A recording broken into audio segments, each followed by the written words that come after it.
श्री सतगुरु महाराज की जय। महर्षि में ही की बोध कथाएं। कहानी समर्थ रामदास जी की सहिष्णुता। संत होना जितना कठिन है उतना कठिन संसार में और कोई काम नहीं है। अभी आपने पूर्व वक्ता से सुना कि समर्थ रामदास जी को एक माई ने पोतने से मारा, फिर भी उस माई की बुद्धि के लिए उन्होंने परमात्मा से प्रार्थना की। मैं दूसरी कथा कहता हूँ। एक दिन समर्थ रामदास जी रास्ते रास्ते जा रहे थे। उनके कुछ शिष्य भी उनके साथ जा रहे थे। शिष्यों ने कहा कि महाराज जी, हम लोगों को भूख लग गई है। समर्थ रामदास जी ने कहा कि अभी तो पास में कुछ नहीं है। चलते चलते देखा कि खेतों में मकई की बालियां लगी हुई है। शिष्यों ने कहा कि कहिए तो बालियां तोड़ लें। समर्थ रामदास जी ने कहा कि दूसरे के खेत की बालियां मत तोड़ो। बहुत कहने पर समर्थ जी ने आदेश दे दिया कि अच्छा जाओ, अलग अलग खेतों से कुछ बालियां तोड़ लो। उनके कहने पर शिष्यों ने अलग अलग खेतों से कुछ बालियां तोड़ ली।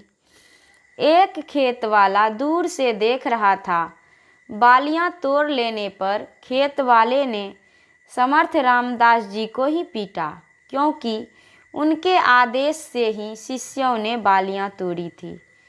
पीटे जाने पर भी समर्थ जी ने शिष्यों से कहा कि देखो, यह बात शिवा से मत कहना, नहीं तो शिवा इस खेत वाले को दंड देगा। शिवाजी अपने हाथ से समर्थ रामदास जी की सेवा किया करते थे। सेवा करते समय उन्होंने समर्थ जी के शरीर पर पीटे जाने के दाग देखे। शिवाजी ने उनसे पूछा कि ये दाग कैसे हैं, परंतु उन्होंने नहीं बताया। शिवाजी ने समर्थ जी के अन्य शिष्यों से मालूम कर लिया कि किसने इन्हें पीटा है। उन्होंने उस खेत वाले को बुलवाया और समर्थ जी के सामने ले जाकर पूछा कि इसको क्या दंड दूं। समर्थ जी ने कहा, देखो शिवा, इसने ठीक किया है, इसको कोई दंड मत दो। वह खेत वाला बेचारा थर थर काँप रहा था। समर्थ जी ने कहा, शिवा, इसकी जमीन का खजाना माल गुजारी माफ़ कर दो। मार खाकर भी खजाना माफ़ करवा दिया। दुख सुख समान तब हो जाते हैं जब समाधि लगती है। इसीलिए मैंने संतों की महिमा कही। गोस्वामी तुलसीदास जी महाराज ने कहा है, संत भगवंत अंतर निरंतर नहीं कीमपि, मति बिमल कह दास तुलसी।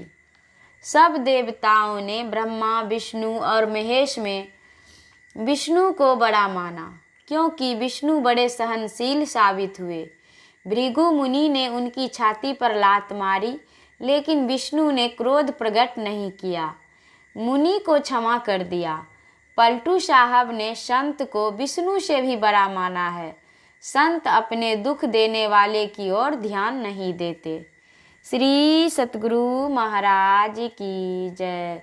यह प्रवचन शांति संदेश पत्रिका में अगस्त सन 1992 ईस्वी को प्रकाशित हुआ था। श्री सतगुरु महाराज की जय।